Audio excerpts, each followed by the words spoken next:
श्री माता शरणम मम, श्री अरविंद शरणम मम। उपस्थित सभी मातृ संतान को मेरा प्रणाम। यहाँ का जो प्रश्न है, आंतरिक पूर्णता क्या है, इसको प्राप्त करने के लिए श्री अरविंद योग कैसे सहायक हो सकता है? What is inner perfection? How can Sri Aurobindo's yoga be helpful in achieving this? ये बहुत इम्पोर्टेंट प्रश्न है, क्योंकि अभी कलयुग में हमारा अंदर का जीवन क्या है किसी को जरूरत नहीं है। हम लोग बाहर में जो दिखावट कर रहे हैं उसका ही वैल्यू है कलयुग में। आप अंदर में क्या है किसको जरूरत नहीं है। आपका बेटा को शादी करने के लिए, बेटी को शादी करने के लिए चाहते हैं, तो बेटा क्या करता है वो देखते हैं, लेकिन कैसा वो उतना पोजीशन में आया कोई देखता नहीं। वो जैसे भी आ जाएगा, वो अगर कलेक्टर हो गया तो मेरा बेटी का साथ शादी कर लूँगा। वो कितना पैसा है उनका पास, अगर करोड़पति है, वो कैसा कमाया वो इम्पोर्टेंट नहीं है, वो करोड़पति है वो इम्पोर्टेंट है। तो अभी कलयुग का क्या है कि आपका अंदर का क्या चीज़ है, आप किस चीज़ में बनाया हुआ है, उसके ऊपर कोई इम्पोर्टेंस नहीं देते हैं। आप बाहर में कितना डेकोरेट करते हैं अपने आप को, जो नहीं है वो अपने आप को जितना डेकोरेट करते हैं उतना आपको वैल्यू बढ़ता है दुनिया में। आप अगर ये जो सन्यासी का ड्रेस पहनकर वहाँ ऋषिकेश में बैठ जाएंगे तो आपको भगवान जी से ट्रीट करेंगे सब। आप अंदर में क्या है किसको पता नहीं। तो हर चीज़ में अभी जो हम लोग जी रहे हैं वो बाहर को दिखावट करने के लिए जी रहे हैं, और समाज हर आदमी को पता है वो दिखावट कर रहे हैं, लेकिन वो भी उतना ही इम्पोर्टेंस देता है। हर आदमी को पता है वो जो अभी देखा रहे, हम लोग देख रहे हैं जैसा, ऐसा नहीं है। मुझे पता है, आपको भी पता है, लेकिन हर आदमी ऐसा एक फॉल्सहुड में जी रहे हैं। हर आदमी बाहर का चीज़ को देखकर इम्पोर्टेंस दे रहे हैं। ऐसा एक समाज, टोटली एक कृत्रिम समाज इसको बोला जाता है, आर्टिफिशियल समाज इसको बोला जाता है। इसमें अंदर में क्या है क्या नहीं है किसी को ज़रूरत नहीं है। तो लेकिन अनफॉर्चुनेटली अभी कलयुग का समाप्त हो रहे हैं, अभी सत्ययुग आ रहे हैं। अभी जो आप अंदर में हैं वही बाहर को दिखाई देंगे। बाहर को डेकोरेशन करने का समय चलेगा।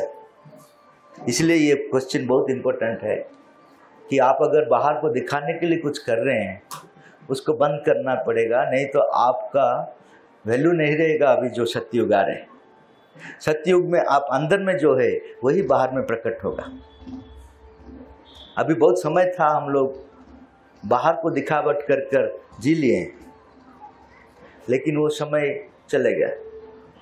जैसा एक बार एक साधु एक चूहा को देखा, उनका प्रति दया आया और उनको एक छोटी बच्ची बना दिया,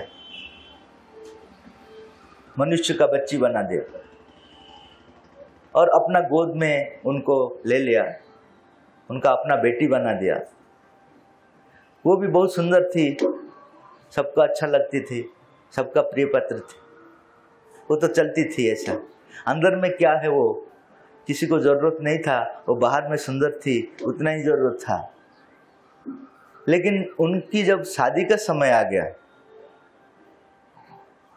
तब उनका वर ढूंढने के लिए जब प्रयत्न हुआ तो लोगों ने बोला कि ये इतना सुंदर है और साधु जी का बेटी है, तो सबसे पावरफुल जो है उसका साथ उनको शादी करेंगे। तो एक आदमी ने बोला कि सबसे पावरफुल तो सूर्य है, सूर्य का साथ उसको शादी कर लेंगे।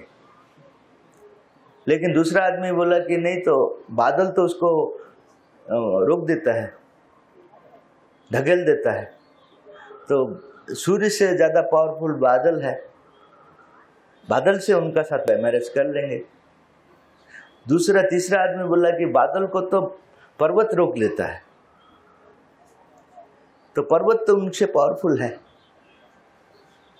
तो किसी ने बोला कि पर्वत का साथ वो लड़की को मैरिज कर देंगे। तो और किसी ने बोला कि उससे तो ज़्यादा पावरफुल है चूहा, क्योंकि पर्वत को वो चूर्ण कर देता है। तो उसी समय वो लड़की बोला और मत आगे जाओ, यही फाइनल है।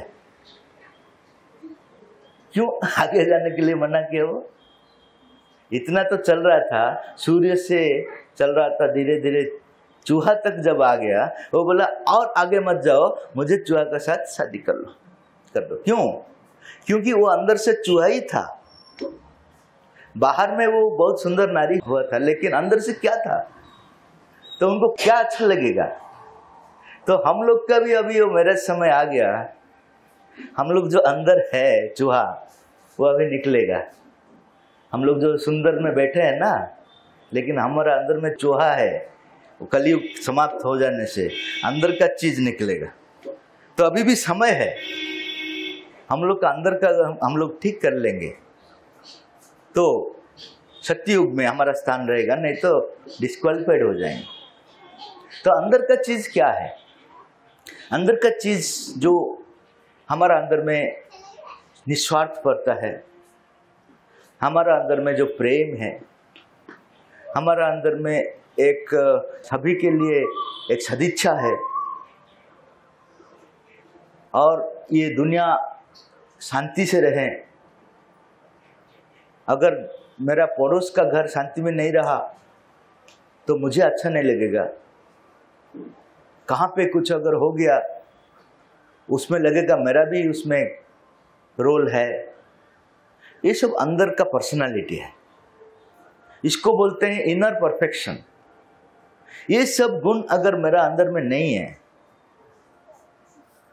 मेरा अंदर में हर चीज का खराब चीज है, लेकिन बाहर में मैं ऐसा डील कर रहा हूं कि हर आदमी सोच रहा है कि ये महापुरुष है, लेकिन अंदर में मैं इतना खराब हूं, दूसरों के लिए कभी भी सोचता नहीं। मेरा अपना स्वार्थ के लिए ही दुनिया को देखता हूं और कुछ मेरा दिखाई नहीं देता है। तो उसको बोलते हैं कि इनर इम्परफेक्शन। इनर परफेक्शन है दिव्य गुण जितना भी है वो मेरा अंदर में है। अभी प्रकट होना मुश्किल होता है कलयुग में, क्योंकि बाहर जो लोग हैं वो उसको रिकॉग्नाइज नहीं करते हैं। फिर भी हम लोग को उसी गुण को लेकर जीना है, क्योंकि फ्यूचर में आपको ही रिकॉग्नाइज मिलेगा। जो नया युग आ रहे हैं, सत्य युग आ रहे हैं, उसमें वही लोग को ही स्थान मिलेगा जिसका अंदर का दिव्य गुण अभी प्रकट नहीं हो पाता है।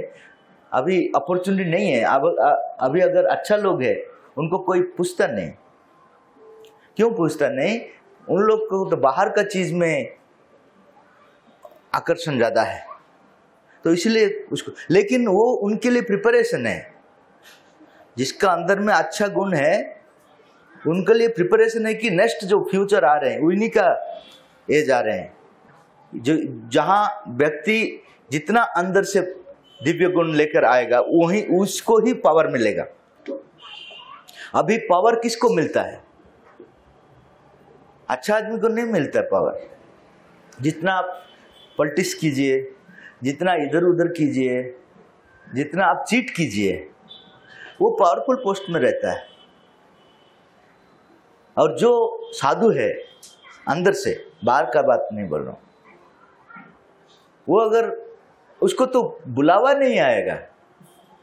आपको आप देखिए जिन लोग को नोबेल पुरस्कार मिलता है या जिसको भारत रत्न मिलता है या जो भी मिलता है, वो अपने के लड़ कर मिलता है, कोई उनका पास नहीं आता है। अरे भाई, मेरा अपना अंदर में इतना गुण है, मैं क्या चारों तरफ में एडवर्टाइजमेंट करूंगा क्या? लेकिन जितना भी अवार्ड सिस्टम है, आपका खुद लोगों को एकत्रित करना है, उन लोग को थ्रू में रिकमेंडेशन करना है, और आप क्या क्या किए हैं उसको प्रूफ देना है। ये गलत चीज है। अगर एक आदमी अच्छा है उसको प्रूफ देना पड़ेगा। यहाँ क्या होता है, गलत लोग अच्छा से प्रूफ देकर उठ जाते हैं ऊपर। अच्छा लोग केयर नहीं करते हैं, ठीक है भाई, मैं तो इसलिए अच्छा नहीं हूँ कि मुझे मेडल मिलेगा, मैं इसलिए अच्छा नहीं हूँ कि मैं क्यों अच्छा हूँ। अच्छा होने के लिए कारण है कि अच्छा में ही आनंद है। आप देखिए जो अंदर से अच्छा है वो कितना आनंद में रहेगा। उसके खाने के लिए शायद नहीं मिलेगा, पैसा ज्यादा नहीं रहेगा, लेकिन वो जितना खुश में रहेगा और कोई इतना खुश में नहीं रह पाएगा। बाहर का चीज हम लोग को लगता है कि हम लोग खुश में रह जाएंगे और ऐसा दिखाई देता है। अगर एक करोड़पति बाहर में है, उनका घर देख लिया, उनका स्टेटस देख लिया, मुझे लगेगा कि वो अच्छा नहीं, लेकिन उनका घर को अंदर में जाकर अगर एक महीना जी लूंगा तो पता चलेगा कि गरीब का घर अच्छा है। आप देख लीजिए। एक बार क्या हुआ कि श्री अरविंद एक स्टोरी लिखे हैं। एक गरीब आदमी वो सोच रहा है मन में कि मैं देखो कितना सिंपल आदमी हूं, मेरा अच्छा क्वालिटीज है, सब कुछ है, लेकिन भगवान मुझे कितना अन्याय कर रहे हैं। खाने के लिए एक बार दिन में एक बार खाने के लिए पैसा नहीं, भूख में रहता हूं कोई दिन। अगर श्री कृष्ण ने मुझे एक बार मुलाकात होगा उनका साथ, तो उनको पूछूंगा जरूर, ब्लेम करूंगा, आप ऐसा क्यों कर रहे हैं, मैं इतना अच्छा आदमी हूं, मुझे क्यों इतना तकलीफ देते हो। और हमारा जो गांव का जमींदार है वो जितना खराब काम कर रहे हैं, लेकिन उनका पास कितना जमीन है उनको खुद को पता नहीं है, उनका पास कितना पैसा है उनको खुद को पता नहीं, उनका पास कितना पावर है उनको खुद पता नहीं। ये सब भगवान का काम है। अगर श्री कृष्ण मुझे साक्षात होता तो उनको मैं ब्लेम करता था, तुम्हारा लिए ये सब होता है। ऐसा कर कर वो सो गया।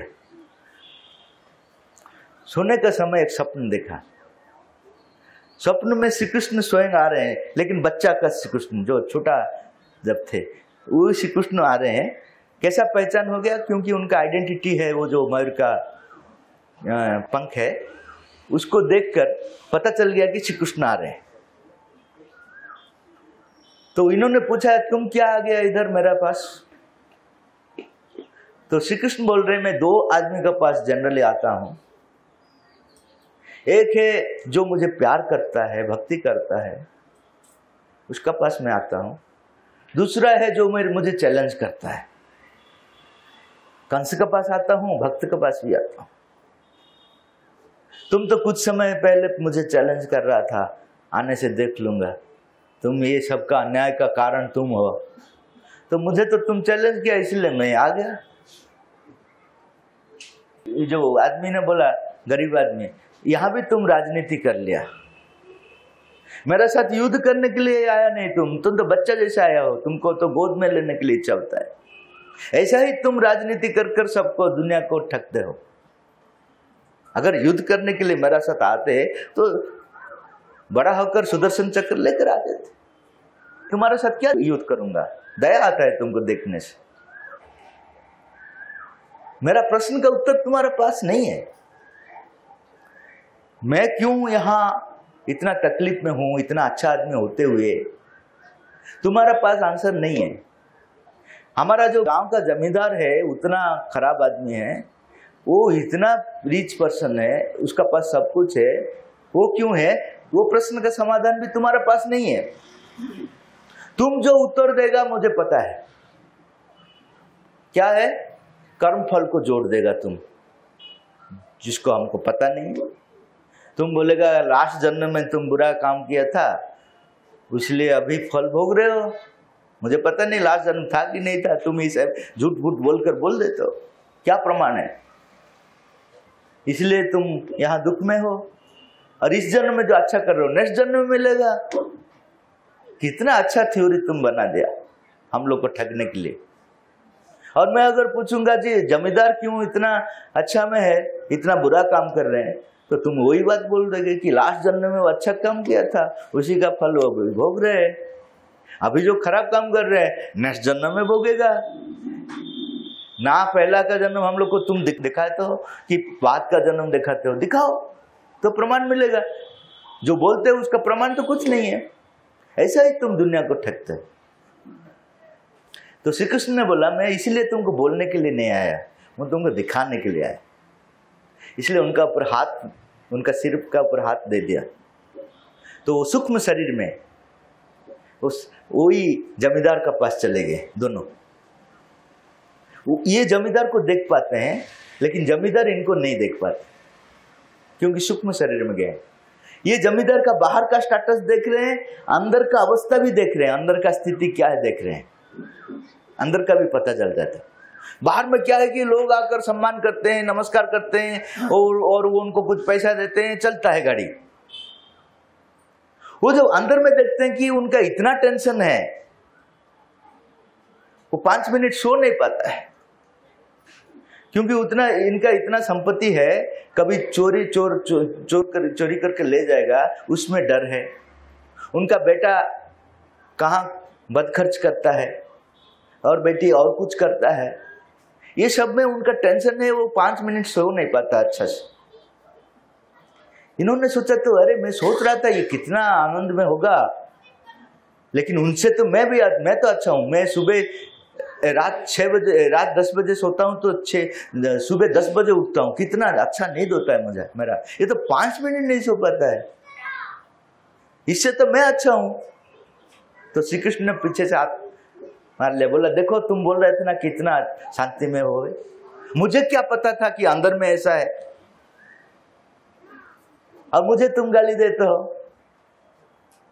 तुम मान लो आदमी अगर अंदर से खराब है तो वो शांति उनको नहीं मिलेगा, जितना भी उनका पास प्रॉपर्टी हो, जो भी हो, उनको शांति नहीं मिलेगा। शांति उसी को मिलेगा जो अंदर में अच्छा है। बाहर में क्या है वो उसका ऊपर कुछ निर्भर नहीं करता है।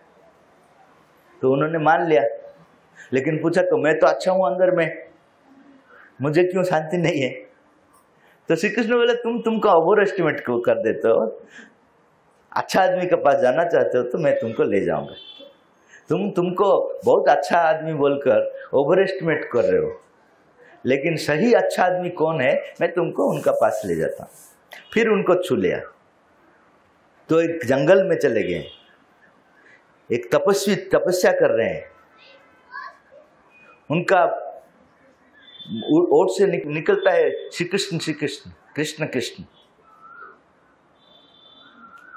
और कुछ नहीं है। लेकिन ये देख रहे हैं कि उनका पेट में 7 दिन हुआ खाना नहीं है, अंदर का चीज भी देख पा रहे हैं ना। तो श्री कृष्ण को गाली दिया, देखो तुम्हारे लिए वो जीता है, हर बार श्री कृष्ण ही बोलता है, तुम्हारा नाम ही जप करता है, तुम्हारा थोड़ा कॉमन सेंस है उसको खाना थोड़ा देने के लिए। हम लोग का उतना कॉमन सेंस, हमारा घर में जो काम करता है हम लोग देखते हैं उसका मिनिमम खाना पीना दे देते हैं। तुम्हारा इतना कॉमन सेंस नहीं, तुम उनको खाना भी नहीं देगा। 7 दिन हुआ कुछ खाया नहीं, कितना तकलीफ में देखो। तो उन्होंने बोला तकलीफ में है, ठीक है तुम उसको जगाओ। ये जितना जगाने के लिए चाहा वो जगाने, वैसा ही कृष्ण कृष्ण बोल रहा था। तो उसका बाद श्री कृष्ण मुरली स्वन बजाए, वो इमीडिएटली आँख खोला, इतना खुश हो गया। श्री कृष्ण हाथ में रखा था अच्छा अच्छा क्वालिटी का खाद्य, बहुत टेस्टी खाद्य वो हाथ में रखा था। ये जो गरीब आदमी सोचा इमीडिएटली खा लेगा क्योंकि 7 दिन भूखा है। लेकिन आश्चर्य का घटना है, वो श्री कृष्ण को खिलाता है। अरे भाई तुम इतना मूर्ख हो, 7 दिन हुआ खाया नहीं, तुम तो खाना है, तुमको तो खाना है, तुम श्री कृष्ण को क्यों खिलाते है। लेकिन देखा वहां श्री कृष्ण को जब खिलाता है अपना पेट भर जाता है, उनका पेट भर जाता है। तो श्री कृष्ण को पूछा ये तुम्हारा क्या लीला है। ना ये मेरा लीला है, मेरे लिए जो जिएगा उनका सब दायित्व मैं लेता हूं। देखो उनका कुछ भी प्रॉब्लम नहीं है, कितना आनंद में है। उसका क्या है क्या नहीं है वो दूसरा बात है, लेकिन वो आनंद में है। तो उन्होंने फिर पूछा तो मेरे लिए क्यों इतना प्रॉब्लम है?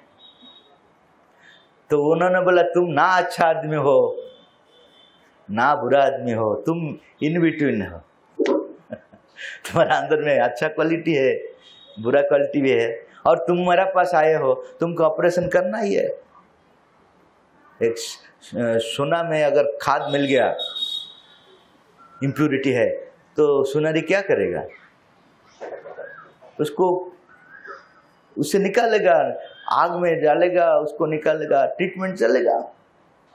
ऐसा ही मैं तुमको ट्रीटमेंट कर रहा हूँ, तो तुम्हारा अंदर में जो चीज खराब चीज है उसको निकाल रहा हूँ, तुमको तकलीफ देता है वो चीज। तो हम लोग का जीवन में अगर हम लोग भगवान के ऊपर निर्भर करते हैं, अगर हमारा जीवन में तकलीफ आता है, वो सही में तकलीफ नहीं है, वो ऑपरेशन है। अगर डॉक्टर के पास जाएंगे,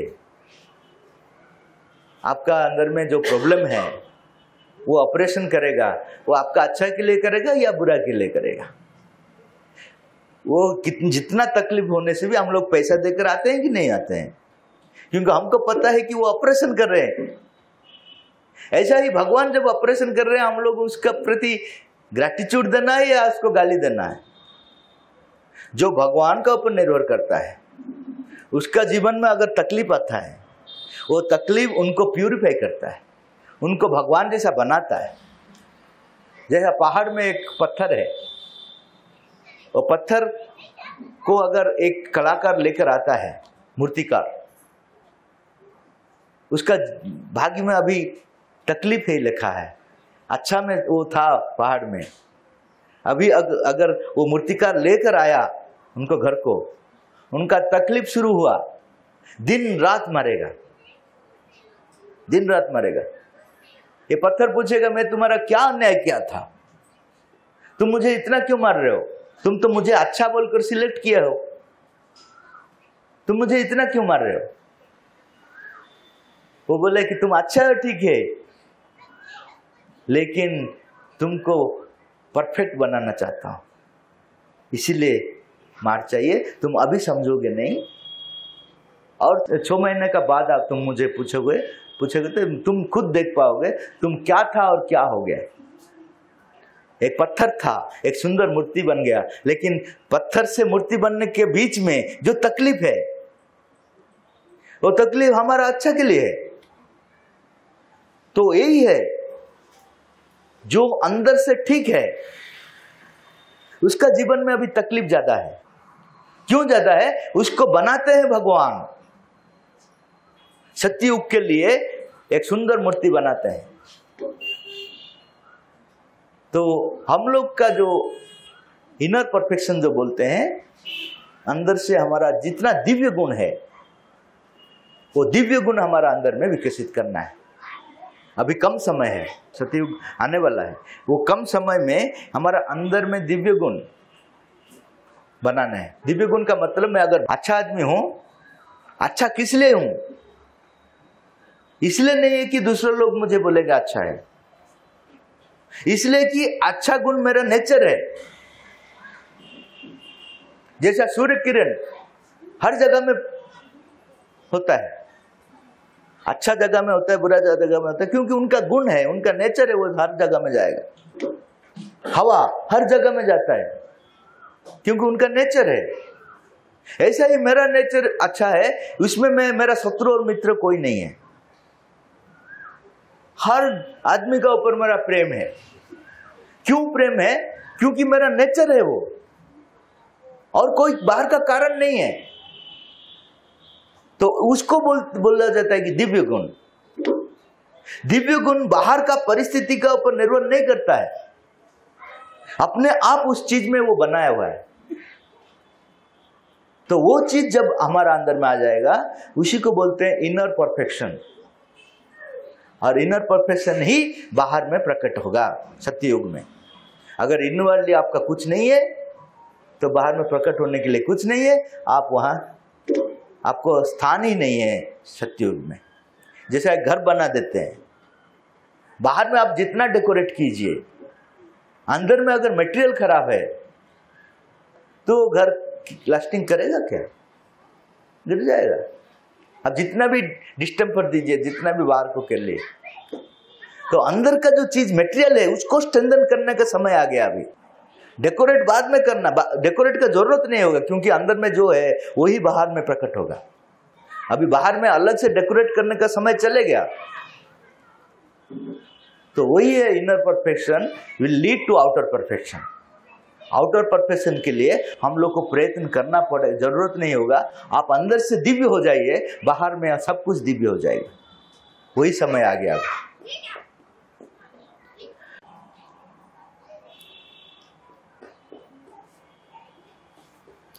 दूसरा प्रश्न है, श्री अरविंद के योग में आरोहण और अवरोहण की बात कही गई है। आरोहण और अवरोहण प्रक्रिया क्या है? Shri Aurobindo's yoga, in Shri Aurobindo's yoga there is the mention of ascent and descent. What is the process of ascent and descent? Actually जो प्रश्न पूछे हैं वो जरूर श्री अरविंद माता जी का चीज अच्छा से पढ़ा हुआ है, नहीं तो ऐसा प्रश्न नहीं आएगा। ये ऑर्डिनरी प्रश्न नहीं। तो श्री अरविंद बोल रहे हैं, हमारा एक आउटर कैपेसिटी है, मेरा आउटर सामर्थ्य है, बाहर का सामर्थ्य है। ऐसा मेरा अंदर में भी एक सामर्थ्य है। अंदर का जो सामर्थ्य को मैं टोटली यूज नहीं किया हूं। मेरा जितना सामर्थ्य आप बाहर में देख रहे हैं वो अंदर का सामर्थ्य का 1% या 0.001% होगा, और बाकी चीज वो अंदर में है, अभी तक प्रकट नहीं हुआ। तो उसको प्रकट करने का एक स्टेप है श्री अरविंद योगा में, उसको बोलते हैं साइकिसाइजेशन। आपका अंदर का कैपेसिटी टोटली बाहर में प्रकट होगा, उसको बोलते हैं चैत्यकरण। और एक चीज है, मेरा ऊर्ध्व में स्वयं भगवान है, अंदर में भगवान है, लेकिन वो मेरा अंदर का स्वधर्म का हिसाब से है। लेकिन मेरा ऊर्ध्व में स्वयं भगवान, अनंत सामर्थ्य, अनंत आनंद, अनंत सब कुछ में आनंद है, वो ऊपर है। तो श्री अरविंद बोल रहे हैं अंदर से तुम परफेक्ट होना है। हम लोग जो पहला क्वेश्चन में डिस्कशन किए, अभी दूसरा पॉइंट है कि तुमको ऊपर उठना है। अंदर से परफेक्ट हुआ, ये एक पहला स्टेप है। दूसरा है तुमको ऊपर उठना है। तुम जैसे हो वैसा नहीं, तुम बहुत कुछ हो सकते हो। ऊपर में जो मटेरियल है उसको लेकर तुम और कुछ बन सकते हो। तुम्हारा अंदर में जो है उसको प्रकट करने से कुछ बन गया। उसी का अलावा और भी कुछ है जिसका साथ तुम्हारा लिंक अगर हो गया तो तुम और भी कुछ बन सकोगे। इसको बोलते हैं एसेंट। एसेंट का मतलब ऊपर उठना। ऊपर उठने के लिए अपना आप को भूल जाने का। जितना अपने आप का भूल जाएंगे उतना ऊपर उठेंगे। जो भी ऊपर उठता है वो अपने आप को भूल जाता है। ये है मिनिमम रिक्वायरमेंट। बहुत आदमी क्या किया अतीत में, जितना ऊपर उठ गया इतना अच्छा लगा कि वहां पे रह गए। कोई साकेत में रह गया, कोई गोलोक में रह गया, कोई वैकुंठ में रह गया। ऐसा जगत वो लोग देखा नहीं था कभी। इतना आनंदमय जगत है, वहां रह गया। लेकिन श्री अरविंद बोल रहे हैं इसलिए ये सृष्टि बनाया नहीं, आप ऊपर में रहने के लिए बनाया नहीं। आप जितना ऊपर जाते हैं वो चीज नीचे को ले आना है। ये जो धरती है ना उसको सुंदर बनाना है। ऊपर में जितना सुंदर है वो सब यहाँ आकर अति सुंदर होगा, क्योंकि वहां एक एक जगत का अपना अपना सौंदर्य है। ये यहाँ सब जितना जगत है सब सौंदर्य इधर आएगा। ये सुंदर ऑर्नामेंट बनेगा। ऑर्नामेंट में हर मटेरियल है, सोना है, हीरा है, और भी कुछ कुछ है, सुंदर ऑर्नामेंट बन। ऐसा ही ये धरती माँ, ऊपर में जितना स्वर्ग है उससे भी और भी सुंदर होगा, अति सुंदर होगा, क्योंकि वो सब चीज यहीं पे प्रकाशित होंगे, यहाँ एक सुंदर ऑर्नामेंट बनेगा। तो श्री अरविंद बोल रहे हैं तुम ऊपर जा रहे हो, ऊपर जाकर घर बना देते हो, वो हमारा योग का लक्ष्य नहीं है। हमको भी ऊपर जाना है, ऊपर से उसको लेकर इधर आना है। उसको बोलते हैं क्या? डिसेंट, अवरोहण। तो अवरोहण अगर नहीं होता है तो आप श्री अरविंद योग नहीं कर रहे हैं, आप मुक्ति निर्वाण का पास पीछे चले जाते हैं। तो हम लोग जितना भी ऊपर उठेंगे उतना नीचे जाकर उसको चेंज करेंगे। जो जितना ऊपर उठेगा उतना खराब चीज का अंदर में वो डूबेगा। क्यों डूबेगा? वो खराब होने के लिए नहीं डूबेगा, वो खराब को अच्छा बनाने के लिए डूबेगा। तो हमारा श्री अरविंद योग में हम लोग भगवान तक पहुंचेंगे जरूर, लेकिन उनमें मिल नहीं जाएंगे। ना भागना है ना भोगना है, लेकिन जहां है वहीं जागना है। ना सन्यासी जैसा भाग जाना, ये हमारा लाइफ का एम नहीं है। कि भोग विलास में समय बिताना, ये भी हमारा लक्ष्य नहीं है। भगवान को स्वयं ये जीवन में प्रकट करना, ये जीवन दिव्य जीवन होना, यही है एसेंट और डिसेंट का स्टोरी है। ये कब होगा? जब हम जितना ऊपर उठेंगे। हम लोग ऊपर नहीं उठकर नीचे चले जाते हैं तो हमारा आइडेंटिटी ही खो जाता है। हम लोग खराब चीज में घुस जाते हैं। अपने आप को तैयार न कर अगर घुस जाएंगे तो क्या होगा? वो खराब चीज हम लोग को खा लेगा। हम लोग जितना ऊपर उठेंगे उतना क्वालिफाइड होंगे हम लोग नीचे जाने के लिए। हम उसका प्रभाव में नहीं आएंगे, लेकिन उसको परिवर्तन कर पाएंगे। जैसा एक नमक है, नमक अगर समुद्र का गभीर मापने के लिए जाएगा, वो माप कर आ पाएगा क्या? वो खुद मिल जाएगा। तो अपने आप को तैयार करना, उसको बोलते हैं साइकिक बीइंग। पहला जो स्टेप है, अपने आप को एक इंडिविजुअल बनाना, जो कि समुद्र का अंदर में जाएगा तो वो नष्ट नहीं होगा, वो अपना आइडेंटिटी रखेगा। दिव्य आइडेंटिटी उसको बोलते हैं, डिवाइन पर्सनालिटी, उसको रखेगा। उसको लेकर वो ऊपर जाएगा, और डिवाइन आइडेंटिटी को लेकर ऊपर जाएगा। पर्सनालिटी बोलते हैं उसको, बोलते हैं डिवाइन पर्सनालिटी, व्यक्तित्व। उसको लेकर वो भगवान के पास जाएगा। भगवान नहीं मिल जाएगा, वहां पे भी अपना आइडेंटिटी रखेगा, और वहां से जो भगवान से गिफ्ट लेकर आएगा, आकर इसमें जितना खराब चीज है उसी का नीचे में चले जाएगा, वहां आग लगाएगा, वहां इसको इल्यूमिनेट करेगा। यह है श्री अरविंद योग का लक्ष्य। एक स्टोरी है कि एक राज्य में एक नियम था कि ये राज्य में जो चाहेगा वो राजा हो सकता है 5 साल के लिए। लेकिन एक नियम था, 5 साल का बाद उनका नदी का दूसरा किनारा में वो एक जंगल है, भयंकर जंगल है, वहां शेर है और जितना भी डेंजरस क्रिएचर सब है वहां। 5 साल का बाद उसको वहीं पे छोड़ देंगे। तो वो लोग तो इमीडिएटली उनको खा जाते थे। तो कोई भी राजा होने के लिए मूर्ख ही होता था, जो सोचता था कि ठीक है 5 साल तो अच्छा से जी लेंगे, बाद में तो हर आदमी मरेगा, मैं थोड़ा जल्दी मर जाऊंगा, इसमें फर्क क्या। लेकिन तो राजा होकर मर गया ना, ऐसा सोचने का जो सोच रहे थे वो राजा हो रहे थे। एक बार देखा गया कि एक पंडित जो ज्ञानी है वो राजा होने के लिए चाहा। तो हर आदमी आश्चर्य हो गई, ज्ञानी आदमी कैसे राजा होने के लिए चाहता है? क्यों? 5 साल का बाद तो उनका मृत्यु होना ही है, अभी तो एंजॉय कर लेगा।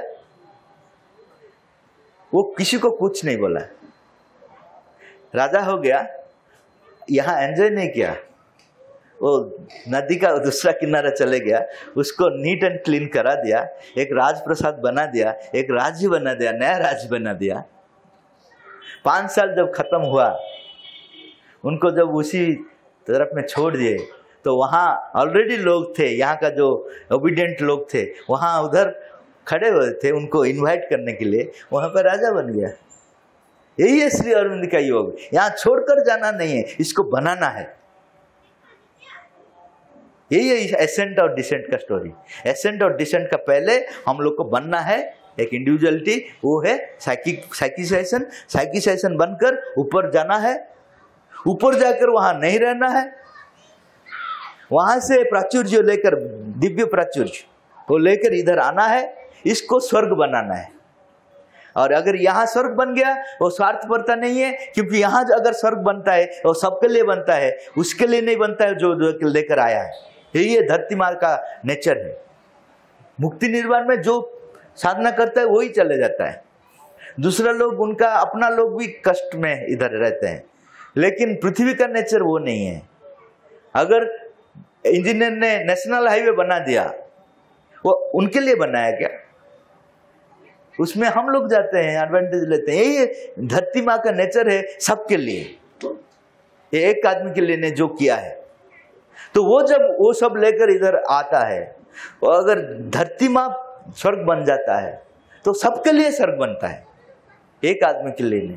इतना बड़ा महान उद्देश्य श्री अरविंद का है। अभी वो समय आ गया है, वो हम लोग को ऐसा ही करना है कि हम लोग को पर्सनालिटी बनाना है, दिव्य पर्सनालिटी। उसका बाद वहीं पे रहना नहीं, रह जाना है। मेरा ये क्वालिटीज है, वो क्वालिटीज है कर नहीं रहना है। जैसा म्यूजियम में है, इसका क्वालिटी है, ऐसा इतना क्वालिटी है, वो म्यूजियम में रहेगा, काम में नहीं लगता है जो म्यूजियम में रहेगा। मैं अपना पर्सनालिटी बनाकर ऊपर उठूंगा, भगवान का पास जाऊंगा, जो सब कुछ है, उनका पास सब कुछ है, वहीं से सब कुछ लेकर यहाँ आऊंगा, इसको धरती माँ को स्वर्ग बनाऊंगा। ये है श्री अरविंद योग का लक्ष्य। इसको आप जितना समझेंगे उतना अच्छा लगेगा, क्योंकि इसमें स्वार्थ का कुछ चीज ही नहीं है। आप करते हैं लेकिन आपके लिए नहीं करते हैं, समग्र जगत के लिए कर रहे हैं। उसमें जो आनंद है, आप अपने के लिए करने में जो आनंद है वो कुछ नहीं है। सबके लिए करने में जो आनंद है, अपने के लिए करने में वो आनंद नहीं है।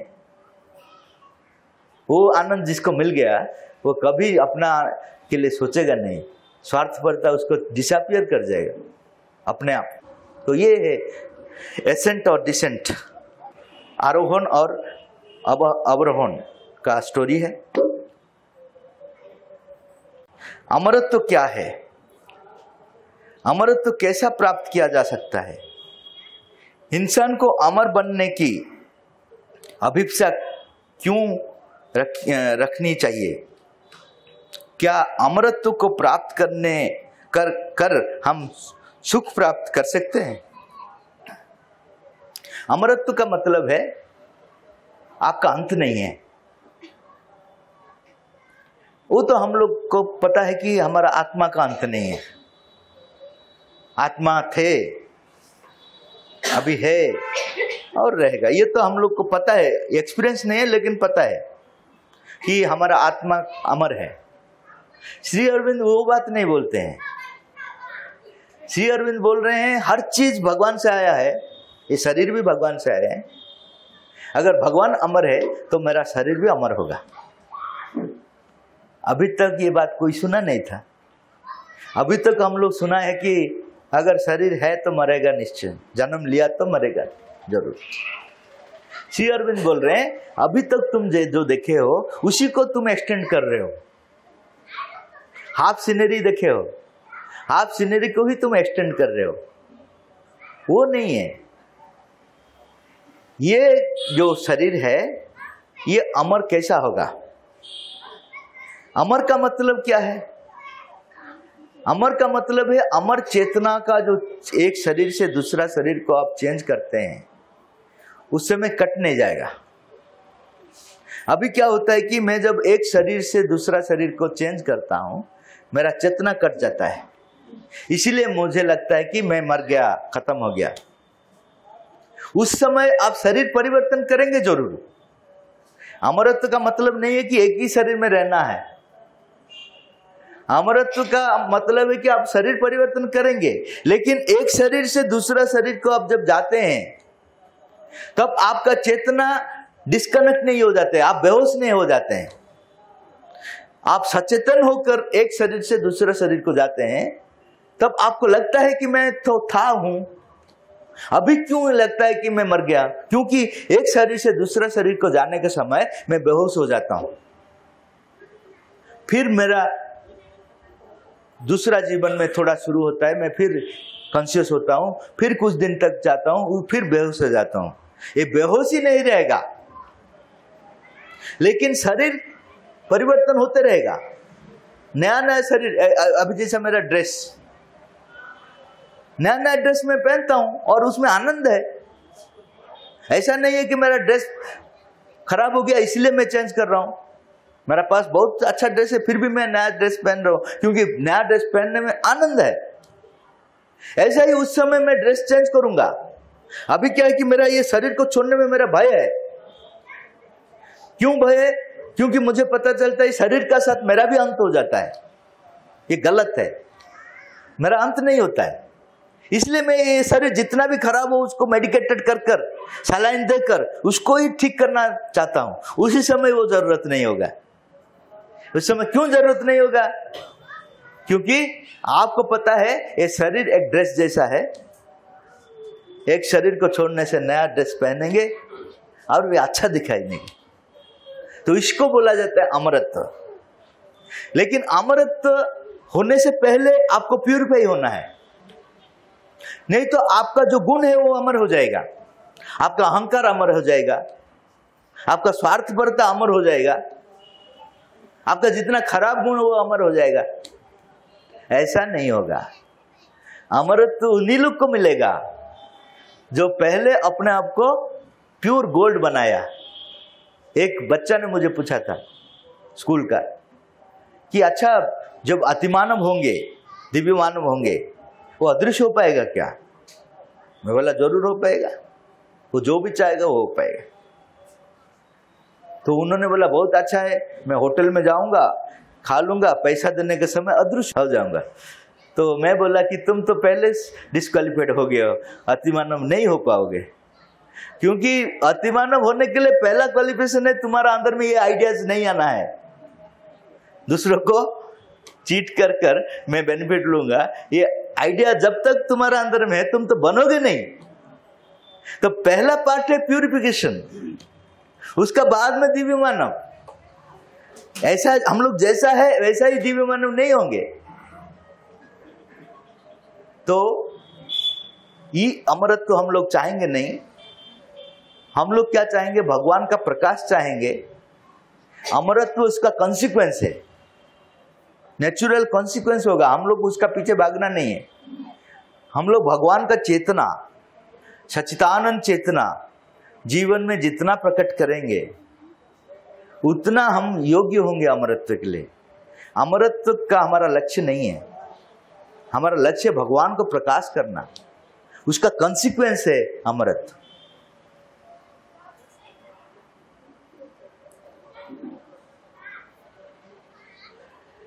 इसका बाद का प्रश्न है, पूरी मानव सभ्यता कैसे आगे बढ़ेगी अगर सभी लोग संभोग से, संभोग का मतलब सेक्स से निवृत्त रहेंगे, जो कि एक निम्न प्राणिक आवेग है।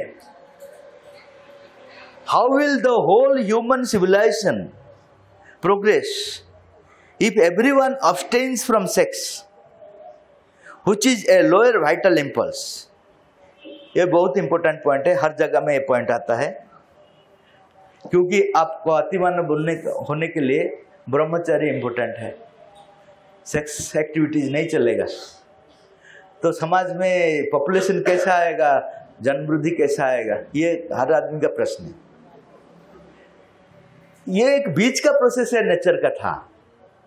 इसका पहले ये नहीं था, सेक्स नहीं था, अमेबा का सेक्स था क्या? तो उनका पॉपुलेशन कैसे बढ़ रहा था? अपने आप को वो डिवाइड कर देता था। अमेबा 1 से 2 हो जाता था, उसमें पुल्लिंग और स्त्रीलिंग नहीं था। ये नेचर का एक एक प्रोसेस है। पहला प्रोसेस में सेक्स नहीं था, सेकेंड प्रोसेस में सेक्स आया, थर्ड प्रोसेस में सेक्स नहीं रहेगा, आपका संकल्प शक्ति से अपने आप को आप मल्टीप्लाई कर पाएंगे। अभी वो समय आया जो महाभारत में हम एक एक दो दो उदाहरण देखे हैं, वो रियलिटी हो जाएगा। अभी सेक्स का जरूरत नहीं होगा। सेक्स में जो एनर्जी लॉस होता है, एक आदमी जो कंप्लीटली अपने आप को मृत्यु का तरफ में ले जाता है, वो नहीं रहेगा। तो प्रकृति का जो तीसरा पॉइंट है, तीसरा प्रोसेस है, वो प्रोसेस अभी आने वाला है। ये दूसरा प्रोसेस बंद होने वाला है। हम लोग लेकिन दूसरा प्रोसेस को छोड़ना नहीं चाहते हैं, इसीलिए लेंदी होता है प्रोसेस। तो अभी जो नया जगत आएगा उसमें सेक्स प्रोसेस नहीं रहेगा। आपका संकल्प शक्ति ही काफ़ी है कि समाज को संतुलन रखने के लिए। आप जितना चाहेंगे उतना होगा, लेकिन आपका चाहत हमारा जैसा मनुष्य का जो चाहत नहीं है, भगवान की इच्छा के साथ जोड़े होगा तो हार्मोनी नेचुरल में रहेगा। ऐसा हम लोग नहीं चाहेंगे जो इम्बैलेंस क्रिएट करेगा, क्योंकि हमारा चेतना भगवान का चेतना के साथ एक होगा। तो अभी जो नया युग आ रहे हैं उसमें ये स्त्री पुरुष जो दो चीज है, वो दो चीज नहीं रहेगा। हर एक संतान ही होंगे और भगवान को प्रकट करेंगे, अपने आप को एक्सपांड करेंगे, अपने आप को भी समेट लेंगे। तो दोनों कैपेसिटी उनका पास रहेगा। जिस तरह विरोधी शक्ति पथ से दूर करने के लिए बल लगाती है, तो क्या भगवत शक्ति भी हमें पथ पर ले आने के लिए विरोधी शक्ति से लड़ती है? क्या इसी कारण हमारा जीवन में अनेक घटना घटती है? Just as the adverse force exert pressure to take us away from the path, does the divine power also fight with the adverse forces to bring us on the path? Is it because of this that many incidents happen in our life? ये ठीक है, विरोधी शक्ति हम लोग को भगवान से दूर ले जाने के लिए ट्राई कर रहे हैं और हम लोग को भगवान का निकट ले आने के लिए भगवान ट्राई कर रहे हैं। भगवत शक्ति और विरोधी शक्ति का अंदर में फाइट हो रहे हैं, लेकिन हम लोग जितना अलाउ कर रहे हैं, सपोज मैं भगवत शक्ति को अलाउ किया हूं तो मैं भगवत शक्ति का सैनिक बन गया, और कोई अगर होस्टाइल फोर्स को अलाउ किया है तो वो विरोधी शक्ति का सैनिक बन गया। वो दोनों का फाइटिंग हो रहा है। तो हमारा ऊपर निर्भर करता है हम किसी को कौन सा शक्ति को इम्पोर्टेंस दिए हैं। अगर भगवत शक्ति को इम्पोर्टेंस दिया है तो हम भगवत शक्ति का इंस्ट्रूमेंट बन गए। अगर दिव्य शक्ति को इम्पोर्टेंस दिया है तो दिव्य शक्ति का इंस्ट्रूमेंट बन गए। तो हमारा ऊपर निर्भर करता है हम किसी का इंस्ट्रूमेंट बनेंगे। हम अर्जुन बनेंगे या दुर्योधन बनेंगे, हम हनुमान बनेंगे या रावण बनेंगे, ये हमारा ऊपर निर्भर करता है। तो ये सब युद्ध तो होता ही है, अल्टीमेटली भगवान का ही जय होगा, लेकिन इमीडिएटली लगता है कि वो विजय होता है खराब शक्ति, लेकिन वो फाइनली भगवत शक्ति का शक्ति है, वो विजय लाभ होगा। तो इसीलिए इमीडिएट रिजल्ट देखकर हम लोग होस्टाइल फोर्स का तरफ में चले जाते हैं, क्योंकि वो बहुत आकर्षित चीज हम लोग को देता है। तो इसीलिए आकर्षित चीज का पीछे हम लोग भागकर उनका इंस्ट्रूमेंट बन जाते हैं। भगवान आकर्षित चीज कुछ नहीं देते हैं, जितना जरूरत है उतना ही देते हैं। तुमको जीने के लिए जितना जरूरत है उतना है। आकर्षित चीज होस्टाइल फोर्स देता है। तो बहुत आदमी होस्टाइल फोर्स का तरफ में चले जाते हैं। तो होस्टाइल फोर्स में चले जाने से उनका पराजय सुनिश्चित है। जितना भी आप अच्छा आदमी हो, अगर भगवत विरोधी में खड़ा हो गया तो आपका अंत सुनिश्चित है। जैसा भीष्म, जैसा कर्ण, वो कितना अच्छे आदमी थे, लेकिन कहाँ खड़े हुए? वो भगवान का विरोध में खड़े हुए, तो उनका अंत हो गया। तो ऐसा ही हम लोग का चॉइस करना है, वो चॉइस हमारा है। हम लोग भगवान का तरफ में रहेंगे या होस्टाइल फोर्स के तरफ में रहेंगे, ये हमारा ऊपर निर्भर करता है। हम जितना भगवान के तरफ में रह पाएंगे उतना हमारा विजय सुनिश्चित है, और सत्ययुग में हमारा स्थान है, नहीं तो सत्युग में हमारा स्थान नहीं रहेगा।